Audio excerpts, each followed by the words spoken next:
థియేటర్లో అగ్ని ప్రమాదం. ఢిల్లీలోని ఓ మాల్లోని సినిమా హాల్లో ఒక్కసారిగా మంటలు చెలరేగాయి.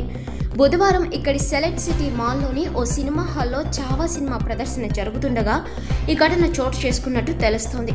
తెరకు మంటలు అంటుకోవడంతో సినీ ప్రేక్షకులు భయాందోళనకు గురై బయటకు పరుగులు తీశారు.